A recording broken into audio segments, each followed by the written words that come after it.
Lucu ya, setiap kita gajian, kita pasti berjanji sambil menatap saldo yang baru masuk, oke, bulan ini harus lebih hemat, harus mulai nabung serius. Tapi coba tebak, nggak lama kemudian notifikasi diskon 11.11 datang, atau notifikasi promo buy one get one dari kopi favoritmu muncul di layar. Dan semua rencana keuangan yang kamu susun di awal bulan, semua janji hemat itu langsung bubar nggak karuan. Kamu merasa gagal, frustrasi. Kamu menyalahkan gajimu yang terlalu kecil atau harga barang yang terlalu mahal. Tapi, itu bukan akar masalahnya. Masalah utamanya bukan di gaji yang kecil. Masalahnya adalah karena kamu cuma punya niat tapi nggak punya sistem.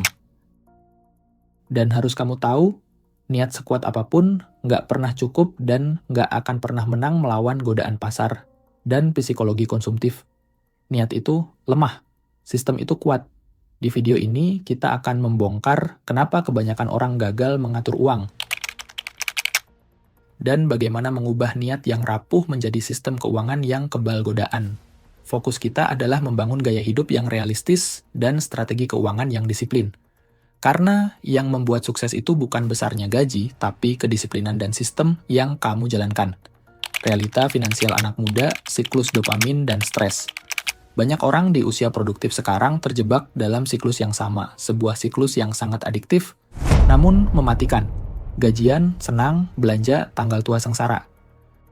Begitu uang masuk, ia langsung dihabiskan untuk hal-hal yang kelihatan bikin bahagia.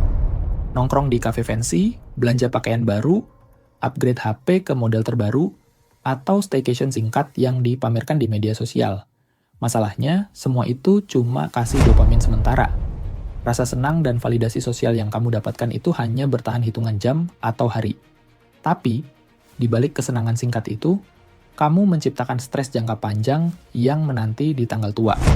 Gaya hidup yang nggak realistis ini sering muncul karena kita ngerasa harus kelihatan berhasil di mata orang lain. Kita merasa pressure untuk selalu tampil up to date, padahal kita belum siap secara finansial untuk menanggung semua itu. Kita jadi terjebak di pola konsumtif yang seolah normal, seolah wajar kalau semua uang habis karena biaya hidup mahal. Padahal pola ini pelan-pelan menyedot kestabilan keuangan kita sendiri. Saat kamu muda, waktu adalah aset terbesarmu. Tapi alih-alih menggunakan uangmu untuk membangun aset yang memberi kebebasan di masa depan, kamu malah menukarnya dengan kesenangan instan yang hanya membuatmu harus bekerja lebih keras dan lebih lama. Inilah jebakan utama. Menukar potensi kebebasan dengan likes di Instagram. Kenapa banyak orang gagal ngatur uang? Tadi sudah kita sebutkan. Masalah utamanya bukan karena penghasilan kecil. Masalah utamanya adalah karena nggak ada rencana keuangan yang jelas dan terstruktur. Coba perhatikan. Banyak orang cuma ngatur uang seadanya atau yang kita sebut reactive spending. Intinya, yang penting cukup buat makan dan bayar cicilan utama, sisanya ya mengalir aja. Pendekatan ini sangat berbahaya. Tanpa perencanaan, uang kamu bakal ngikutin kemauan impulsif kamu, bukan kebutuhan strategis kamu. Uang itu netral, ia akan mengalir kemanapun kamu arahkan. Kalau kamu nggak mengarahkannya, ia akan mengalir ke tempat yang paling gampang, pengeluaran yang menyenangkan. Kita sering menunda hal-hal yang benar-benar penting karena dianggap tidak mendesak. Contohnya, dana darurat. Nanti aja. Aku kan masih muda dan sehat. Tabungan investasi, nanti nunggu gajian lebih besar, baru mulai investasi. Asuransi, mahal. Akhirnya setiap kali ada kebutuhan mendadak, entah motor rusak, keluarga sakit yang butuh biaya, atau skenario terburuk seperti PHK, semuanya jadi panik. Semua rencana jadi kacau balau karena kamu nggak siap. Ini adalah kegagalan perencanaan, bukan kegagalan pendapatan. Kegagalan karena kamu membiarkan uangmu hidup di masa kini tanpa memikirkan masa depan. Kamu membiarkan diri kamu rentan, hanya karena kamu nggak mau repot mengatur dari awal. Gaya hidup realistis. Itu bukan pelit. Sering banget konsep hidup realistis disalahpahami. Orang mengira hidup realistis itu berarti harus pelit. Nggak boleh menikmati hidup dan harus hidup menderita. Padahal, justru kebalikannya hidup realistis itu tentang prioritas, kesadaran, dan keseimbangan. Hidup realistis artinya kamu tetap bisa menikmati hidup, jajan dan bersenang-senang, tapi kamu tahu batasannya. Kamu tahu kapan harus mengerem, dan kamu melakukannya bukan karena terpaksa, tapi karena kamu memilih untuk memprioritaskan kebebasan di masa depan. Misalnya, bukan nggak boleh nongkrong, tapi ya jangan tiap hari. Cukup 1 atau 2 kali seminggu. Sisanya, alihkan uang kopi harianmu itu ke investasi, bukan nggak boleh belanja, tapi belanja karena butuh, bukan karena pengen terlihat keren. Realistis itu artinya kamu sadar posisi finansialmu sekarang, di mana kamu berdiri, dan kamu bikin keputusan yang sesuai kapasitasmu yang sebenarnya.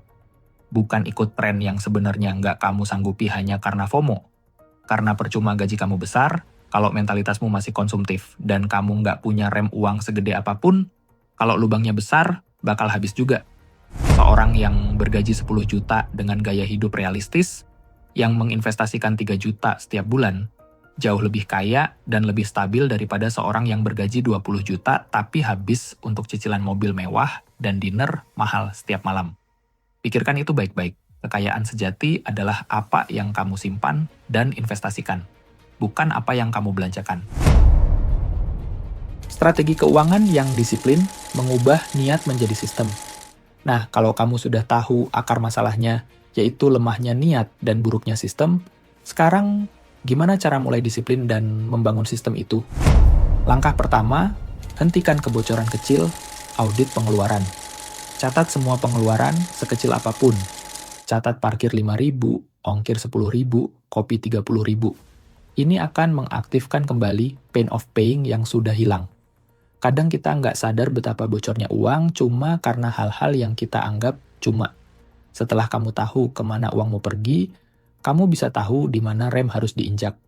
Langkah kedua, terapkan pay yourself first dan pos keuangan. Begitu gajian masuk, jangan pernah sentuh tabungan dan investasi, pindahkan langsung. Terapkan sistem 50-30-20, 50%. Kebutuhan, pokok, makanan, sewa, transportasi, utilitas. 30%. Tabungan atau investasi, inilah yang akan membangun kekayaan dan kebebasanmu.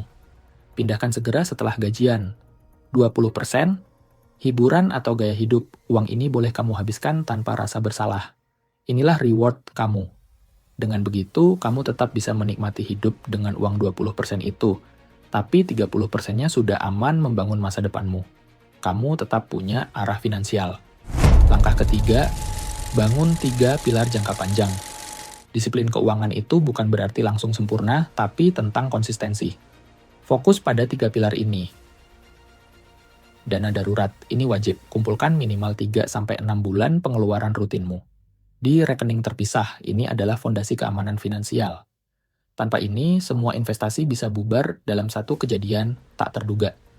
Lalu lunasin utang konsumtif, utang kartu kredit, atau pay later yang bunganya tinggi harus jadi prioritas. Utang ini adalah penghalang terbesar menuju kebebasan. Terakhir, investasi rutin otomatis, setel auto debit untuk investasi kecil-kecilan. Ingat, konsisten Rp500.000 per bulan selama 20 tahun, jauh lebih baik daripada menabung besar, tapi hanya sesekali. Disiplin itu bukan instan, ini adalah maraton, bukan sprint. Yang penting adalah konsisten, sekecil apapun langkahnya.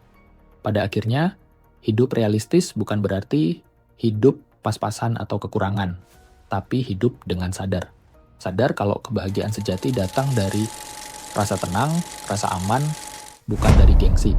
Dan rasa tenang itu cuma bisa datang kalau kamu punya kendali atas keuanganmu sendiri. Bukan karena kamu punya uang, tapi karena kamu tahu uang itu bekerja untuk kamu, bukan sebaliknya. Jadi mulai sekarang, bukan soal seberapa besar gaji kamu, tapi seberapa bijak kamu ngatur uangnya, dan seberapa kuat sistem yang kamu punya. Gaya hidup konsumtif itu adalah penundaan kebahagiaan. Gaya hidup realistis itu adalah pembangunan kebahagiaan. Karena yang bikin kamu sukses finansial, yang akan memberimu kebebasan waktu untuk menikmati hidup sepenuhnya. Bukan gajinya, tapi gaya hidup yang realistis dan kedisiplinan yang konsisten. Kalau kamu ngerasa relate sama pembahasan ini adalah saat yang tepat untuk berhenti menyalahkan gaji dan mulai mengevaluasi sistem keuangan kamu hari ini. Coba ambil ponselmu sekarang. Lihat apa yang kamu prioritaskan. Apakah itu top up e-wallet untuk snack impulsif atau auto debit investasi untuk masa depanmu. Mulai dari hal kecil, karena perubahan besar selalu dimulai dari langkah yang kecil, Tapi konsisten. Ubah niatmu menjadi sistem, dan kamu akan melihat bagaimana keuanganmu akan berubah total dalam setahun ke depan. Kamu pantas mendapatkan ketenangan finansial itu. Jangan biarkan dopamin jangka pendek mencuri kebahagiaan jangka panjangmu. Kita ketemu lagi di video selanjutnya. Stay smart in this economy.